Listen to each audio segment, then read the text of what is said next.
Gulanya keras sekali sehingga didengar orang di luar masjid. Orang masjid ikut-ikutan keras juga. Kemudian didengar oleh orang pasar di Mina itu. Diikuti orang pasar sehingga di Mina itu bergetar dengan takbirannya manusia. Itu dengan takbir itu keras. Takbir di batin gimana? Contohnya pas sholatnya takbir sih, bukan takbiran. Takbir ketika sholat. Ya tidak ada tuntunan, tidak ada keterangan apakah harus keras ataukah harus tidak keras. Ya, dalam hal ini masalahnya fleksibel. Tetapi sebagian orang mengatakan yang keras itu imamnya saja. Itu apa makmum ikut keras-keras? Kan sudah ada kok sudah makmum. Tapi ini biasa kayak sholat-sholat yang lain. Tidak ada perintah keras. Tapi secara umum yang keras itu hanya imam. Makmum cukup pelan-pelan karena sudah diwakili oleh imam. Ya. Pak Ustadz, saya mau nanya masalah masalah Idul Fitri. Kalau sebagian ormas ada menyebutkan Idul Fitri ini hari, maka mereka sholat Idul Fitri. Tapi setelah sholat Idul Fitri tersebut kayaknya nggak ada suara takbiran.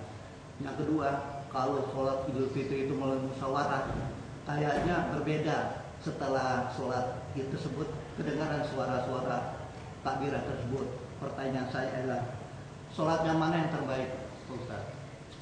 Sholat mana yang terbaik? Antara dua sholat Id itu? Ya. Yang terbaik adalah sholat bersama masyarakat umum, itu yang paling baik. Tidak menyendiri. Tidak sembunyi-sembunyi bersama masyarakat umum. Mayoritas. Kalau kita hidup di Indonesia, jadi mayoritas orang Indonesia. Itu paling baik. Karena sesuai dengan hadis tadi, bahwa yang menentukan sholat itu adalah penguasa. Kalau kita nggak mengatakan pemerintah, penguasa. Karena penguasa itulah yang mengatur apakah kita senang dengan penguasa atau tidak. Yang jelas mereka yang berkuasa dan mereka yang menentukan sholat Id. Kita mungkin dalam sholat Id mungkin tidak mau ikut. Tapi kenapa ketika 17 Agustus ikut libur, 1 Januari ikut libur, kemudian hari Natal ikut libur, hari Nyepi ikut libur. Nah, itu menunjukkan bahwa sebenarnya yang paling baik itu adalah mengikuti memang masyarakat umum yang dalam hal ini melalui keputusan pemerintah setempat. Itu yang paling baik supaya tidak terjadi perselisihan di masyarakat. Pertimbangannya apa? Persatuan umat Islam. Ya, ada yang lain? Peserta etika yang lain? Sudah ya, saya kira sudah cukup. Mudah-mudahan yang sedikit ini menambah wawasan kita.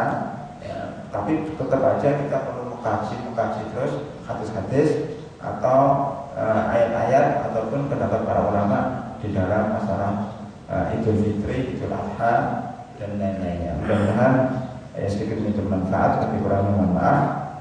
Subhanakallahumma bihamdika asyhadu an la ilaha illa anta astaghfiruka wa atubu ilaik. Assalamualaikum warahmatullahi wabarakatuh.